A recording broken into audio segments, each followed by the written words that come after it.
সকালটা শুরু হয়েছিল ৮-১০টা সাধারণ দিনের মতোই। মায়ের হাত ধরে বড় ভাইয়ের স্কুলে এসেছিল ২ বছরের ছোট্ট ফাইজা। শিশুদের হাসি খেলার ভিড়ে হঠাৎ এক মুহূর্তে থমকে যায় চারপাশ। মায়ের হাত ধরে থাকা ছোট্ট মেয়েটি পথের দিকে পা বাড়াতেই ঘটে যায় এমন এক দুর্ঘটনা যা দেখার মতো শক্তি কারোরই ছিল না। মুহূর্তেই নীরব হয়ে যায় পুরো পরিবেশ।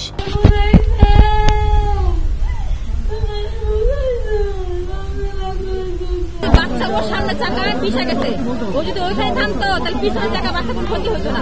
ও পিছনের চাকাতে পিছা দেওয়ার পর ও দরজা খুলে দেখছে, দেখার সাথে সাথে ও দৌড়েছে। বাচ্চাকে আমরা সবাই দেখে দৌড়ালে তখন নিয়ে আসছে। স্যান্ডেলিনা সো, রূপচর্চায় আভিজাত্য।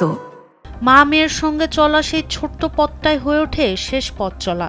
ভাইয়ের স্কুলের গেটে এসি ল্যান্ডের সরকারি গাড়িটি প্রথমে তাকে ধাক্কা দেয়। শিশুটি পড়ে গেলে চালক গাড়ি না থামিয়েই তাকে পিষে দিয়ে চলে যায়। ঘটনাস্থলেই মৃত্যু হয় তার। ঘটনার পরপরই পালিয়ে যায় ঘাতক চালক তাইবুর।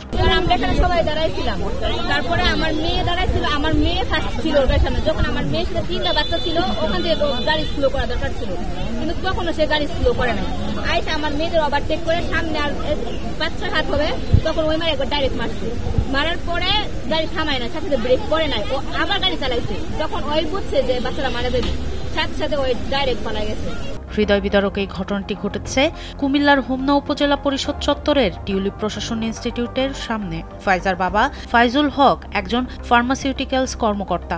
আদিনিবাস বরিশাল হলেও চাকরির সুবাদে তারা এখানেই থাকতেন। খবর পেয়ে প্রশাসনের কর্মকর্তারা হাসপাতালে ছুটে গিয়ে শোকাহত পরিবারকে সান্ত্বনা দেন।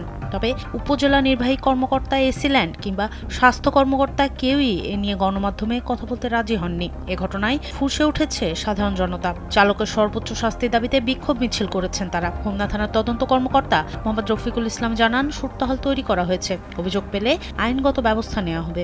সাপেক্ষে আমরা দ্রুত ঘটনাস্থলে পৌঁছে ব্যবস্থা প্রদর্শন করছি। আমরা শিশু ফাইজার মৃতদেহ প্রত্যর্পণ প্রস্তুত করছি। ভিকটিম পক্ষের অভিযোগ প্রাপ্তি সাপেক্ষে আমরা প্রয়োজনীয় আইনগত ব্যবস্থা নেব।